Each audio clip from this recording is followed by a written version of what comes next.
بسم الله الرحمن الرحيم الحمد لله والصلاة والسلام على رسول الله وعلى آله وصحبه ومن والاه.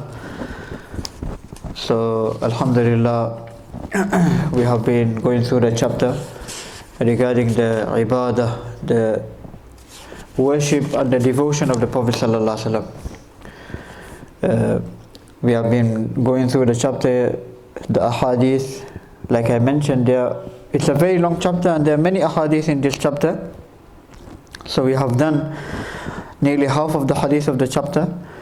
Alhamdulillah, we'll move on to the next hadith. حدثنا محمد بن قيلان حدثنا سليمان بن حرب حدثنا شعبة عن الأعمش عن أبي واعل عن عبد الله بن مسعود رضي الله عنه قال صليت ليلة مع رسول الله صلى الله عليه وسلم فلم يزل قائما حتى هممت بأمر سوء قيل له وما هممت به قال هممت أن أقعد وأدع النبي صلى الله عليه وسلم. حدثنا سفيان بن وكيع حدثنا جرير بن أعمش عن الأعمش نحوه. Subhanallah. Abdullah ibn Mas'ud radiyallahu anhu, he says that once at night I performed salah with Rasulullah sallallahu alaihi wasallam. Rasulullah sallallahu alaihi wasallam stood for such a long time that I intended to commit an evil deed. I made the intention to commit really evil deed. So now when he is mentioning this, someone asked him, what deed did you intend to commit? He replied, to sit down and leave Rasul sallallahu alaihi wasallam alone. Now we may be thinking, is that really an evil deed? This may have two meanings. If I sit and perform salah, Sayyidina Rasulullah sallallahu alaihi wasallam will remain standing alone. This was said to be a bad action and a sign of disrespect.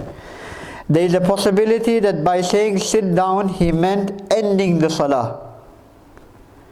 It is clear that this is rude, bad, and shows disrespect and carelessness. That whilst performing salah with Rasul sallallahu alaihi wasallam, to end the niyyah and sit down. While standing, he became tired, then this type of thoughts entered his mind. Now, for me and you, it may not be an evil deed. For me and you, we may think that, oh, I just wanted to leave. But the Sahaba, Abdullah ibn Mas'ud radiallahu anhu, this was like a really big sin, really big evil deed, that how can the thought even come to my mind?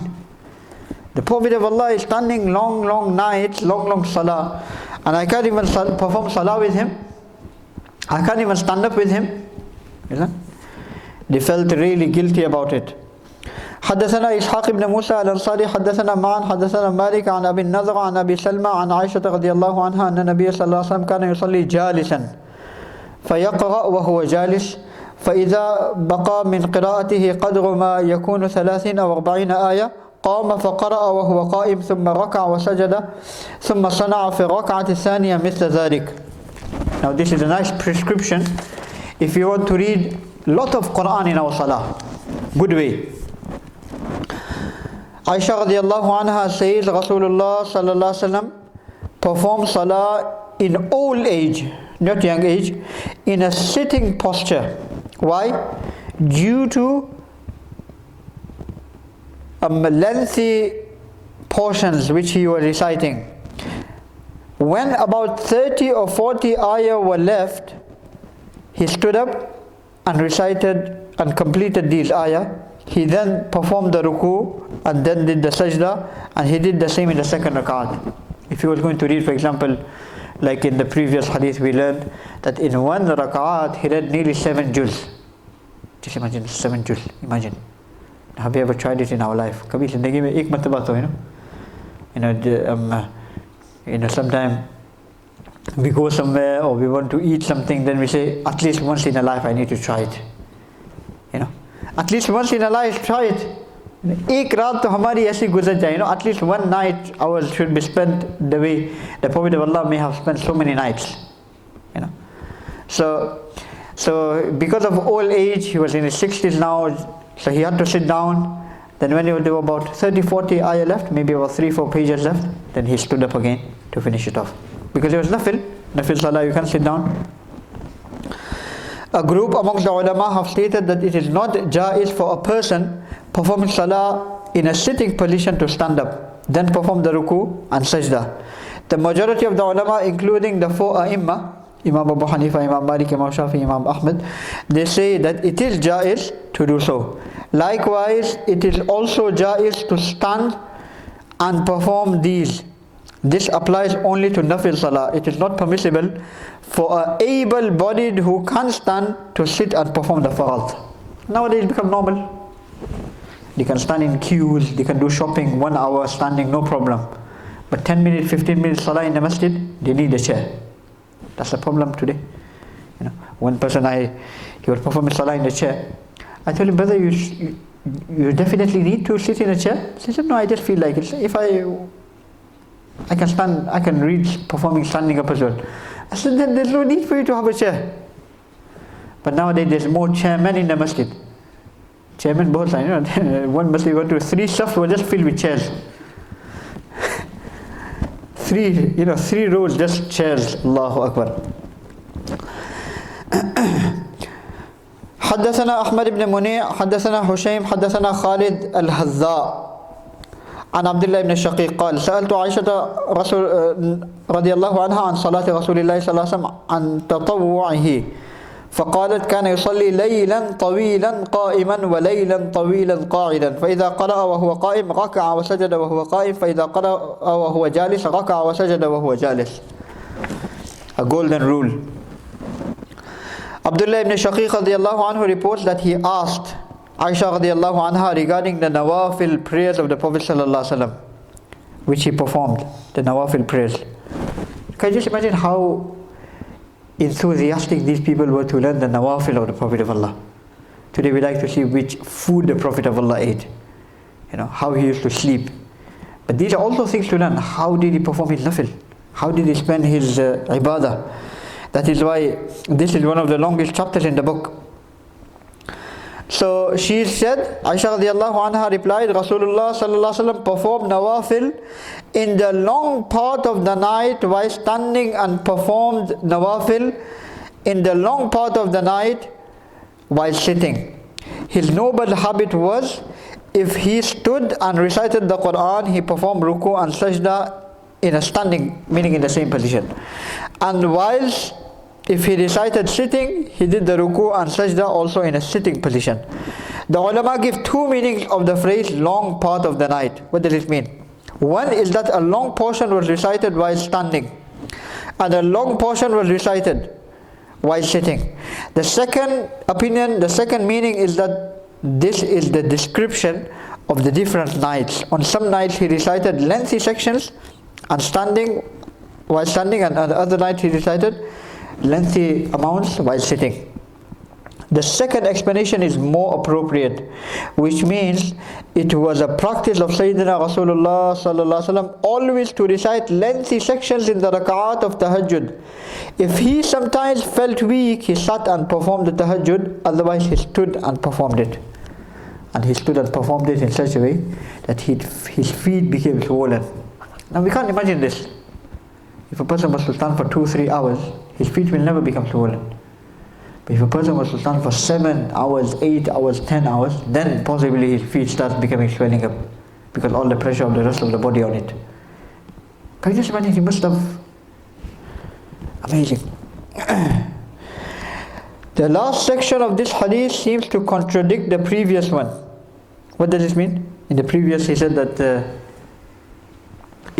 sometimes he stood up and sometimes he sat down. But here he says if he stood up, then he did ruku and sajda in the same way, and if he sat down, then he did ruku and sajda in the sitting position.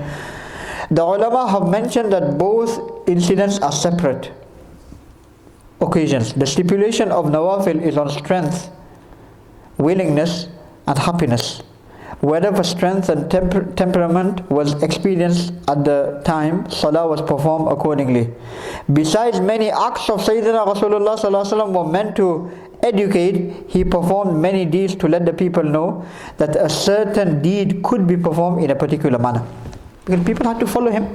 So there would be different types of people. Not everybody will be able to do it in this way. So he did different things so it could it could be a role model for different types of person. What a complete lifestyle, subhanallah. He performed many deeds. This is known as Bayanul Jawaz, sign of permissibility. Therefore, Sayyidina Rasulullah sallallahu alaihi wasallam received the full reward of performing salah in a sitting position. Because he never wanted to sit but he just wanted to show the people that this is also okay. Although his intention was to stand up, but he did it too. So he's still getting the full reward. Subhanallah. Therefore, Sayyidina Rasulullah sallallahu alaihi wasallam, others will receive full reward for performing it standing up and only half for sitting. So 50% off. You sit down, 50% off. The reason being that Sayyidina Rasulullah sallallahu alaihi wasallam sitting and performing salah, he was fulfilling the object of nubuwah, prophethood. The aim and mission of a prophet is to give a practical demonstration on how deeds are to be performed. Subhanallah. What a complete way of life the Prophet sallallahu alaihi wasallam gave us. حدثنا إسحاق بن موسى الأنصاري حدثنا معن حدثنا مالك عن ابن شهاب عن السائب بن يزيد عن المطلب بن أبي وداعة السهمي عن حفصة زوج النبي صلى الله عليه وسلم قالت كان رسول الله صلى الله عليه وسلم يصلي في سبحته قاعدا ويقرأ بالسورة ويرتلها حتى تكون أطول من أطول منها. Subhanallah. Another example, Hafsa radiallahu anha, the wife of Rasul sallallahu alaihi wasallam, reports Rasulullah sallallahu alaihi wasallam performed salah while sitting. He recited a surah in it and recited with such tartil. What does tartil mean? Distinct and clear recitation, that the surah became longer than the one that its length. He read the surah really long. A small surah recited with tartil and qira'ah can take the same time in which it takes to recite a longer surah if recited in an ordinary manner. Rasulullah sallallahu alaihi wasallam recited the Quran with calmness and little by little. He did not recite with haste. The time it took him to recite a small surah takes another person the same time to recite a long surah. The reason his feet swelled was due to standing for long periods. He wouldn't let's finish it off. Let's get it over and then with. I read so much tonight. No. He would take his time.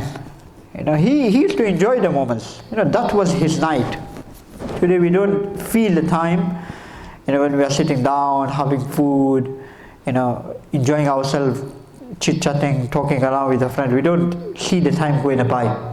Time, ऐसे गुजर जाता है, the time is going to go, it's not going to wait for anyone. So sometimes 2-3 hours are gone and we don't realize. He used to enjoy the moments with Allah so much that the time used to go, the whole night used to go and he never used to realize. The whole night, पूरी रात गुजर जाती थी. Allahu Akbar. حدثنا الحسن بن محمد الزعفراني حدثنا الحجاج بن محمد عن ابن جريج قال أخبرني عثمان بن أبي سليمان أن أبا سلمى بن عبد الرحمن أخبره أن عائشة رضي الله عنها أخبره أن النبي صلى الله عليه وسلم لم يمت حتى كان أكثر صلاته وهو جالس. Amazing.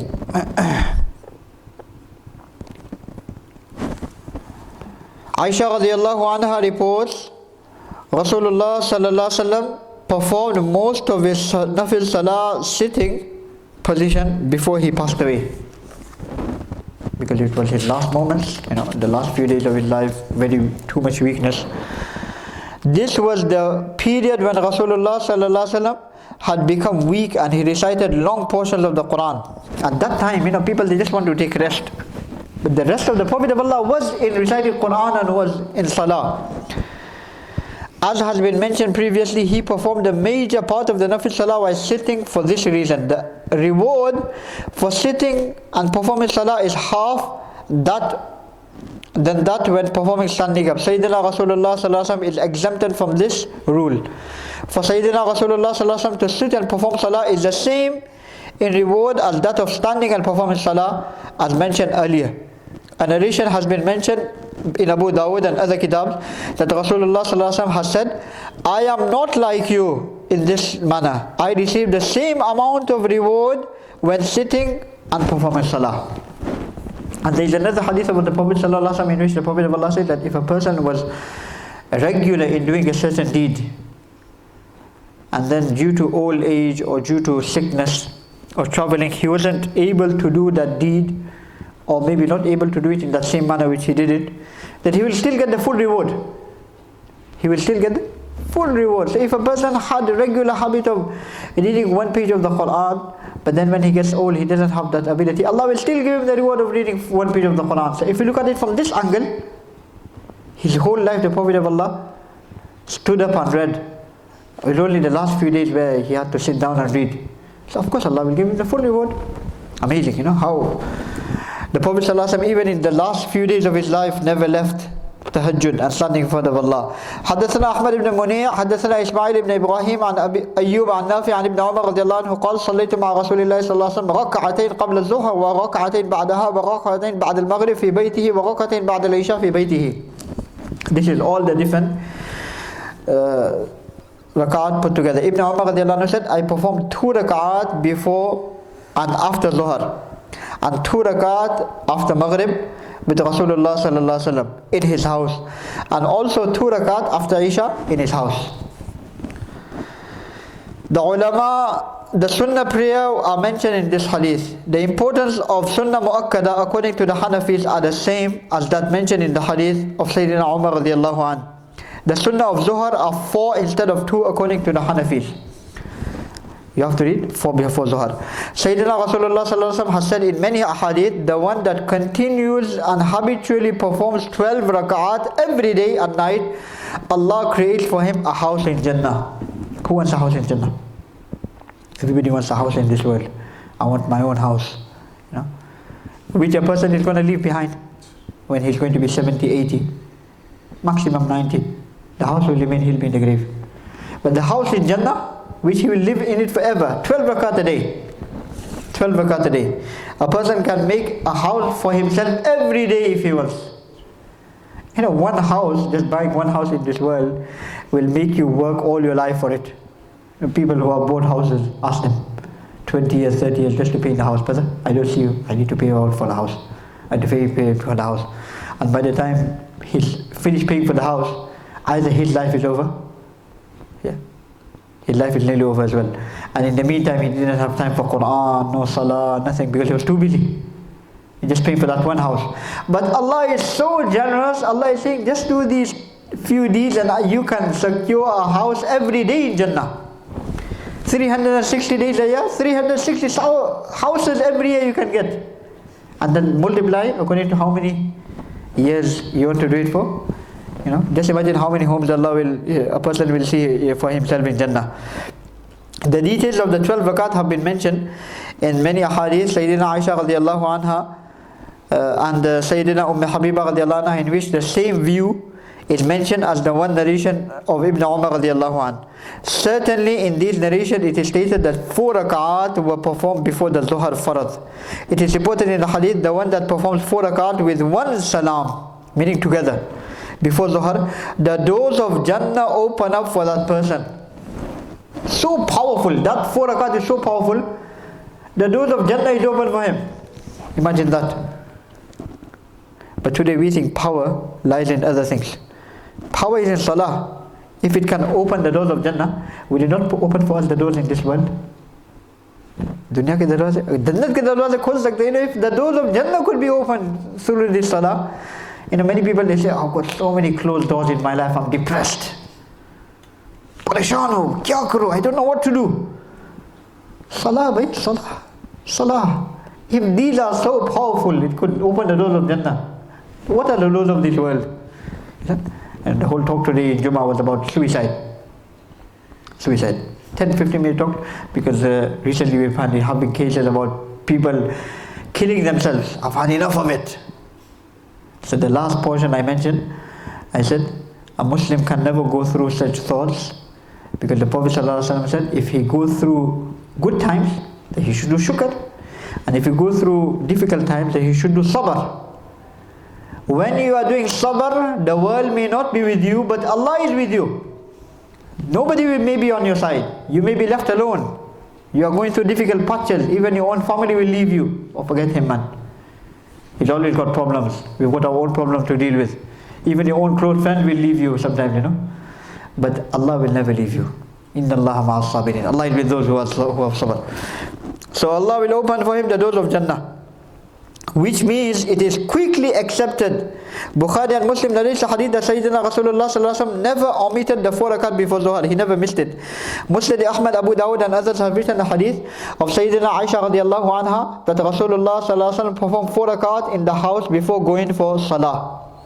Apparently it seems Sayyidina Rasulullah sallallahu alaihi wasallam performed the sunnah at home, then went into the masjid, as mentioned by Aisha radiallahu anha and others. A detailed narration of Sayyidina Aisha radiallahu anha, Sayyida Aisha radiallahu anha mentioned in Abu Dawud, wherein she states, Rasulullah sallallahu alaihi wasallam went to the masjid and led the faraz. Thereafter he returned to the house and performed 2 rakat. He came to my house after Maghrib and performed 2 rakat. He also came after Isha and performed 2 rakat, and after the Subh Sadiq performed 2 rakat, then went to perform the Fajr. From this detailed hadith, we learn that the sunnah were often performed at home. Faraz in the masjid, sunnah at home. Faraz in the masjid, we should keep some barakah at home as well. Today we think that putting stickers on the door, on the windows, putting some musallas hanging up on the wall, that's barakah. No. Barakah is you recite, you perform salah at home, that will bring barakah in your house. You read Quran in the home, that will bring barakah in your house. Just sticking things here and there, okay, there may be some effects of it, but not the actual real barakah comes by doing the things, amal, by practicing. If people are sticking all these things all around the house, but there is no people not performing salah, no Quran, nothing, then that house is worse than a graveyard. So the Prophet ﷺ read most of these salat at home. Subhanallah. When he did come to the masjid, it is probable that Tahiyyatul Masjid was performed. Tahiyyatul Masjid, the greeting of the masjid. Sayyidina Ibn Umar radiallahu anhu reports that this may be possible, that Sayyidina Rasulullah sallallahu alaihi wasallam sometimes because of necessity may have performed only 2 rakat sunnah. Sayyidina Ibn Umar radiallahu anhu saying in the hadith under discussion that he performed salah with the Prophet sallallahu alaihi wasallam does not mean that he performed them with jama'ah. Meaning, Sayyidina Rasulullah sallallahu alaihi wasallam performed his sunnah and I, meaning Ibn Umar, also performed my sunnah. It does not ascertain that sunnah prayers were performed with jama'ah besides the tarawih in Ramadan. The only sunnah which you read with jama'ah is tarawih, no other ones. Inshallah we'll just read one more hadith, then inshallah we finish.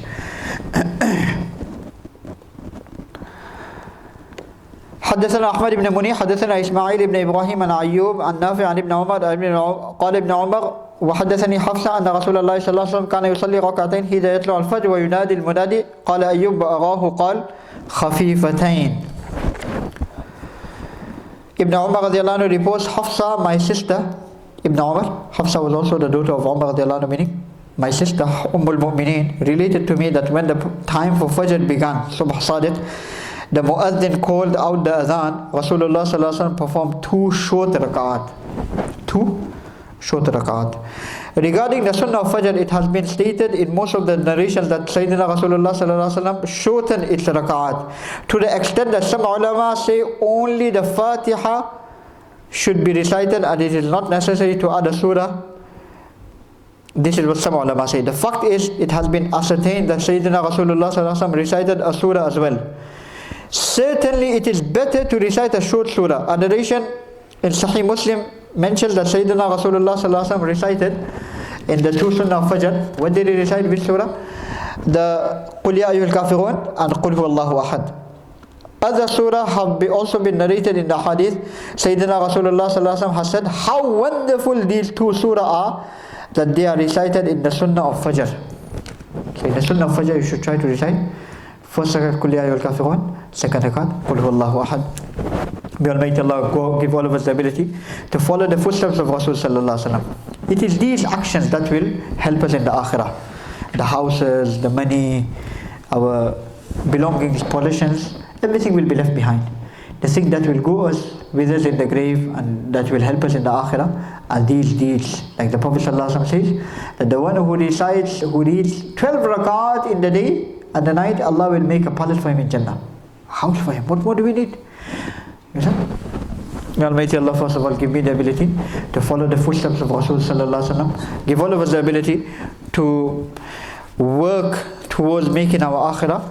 May Almighty Allah give us the ability to read as many nawafil as we can, as many sunnah as we can. So inshallah it will help us in this world, and inshallah it will get us all the way to Jannah. Ameen wa sallallahu wa sallam ala rasulina Muhammad wa ala alihi wa sahbihi wa sallam.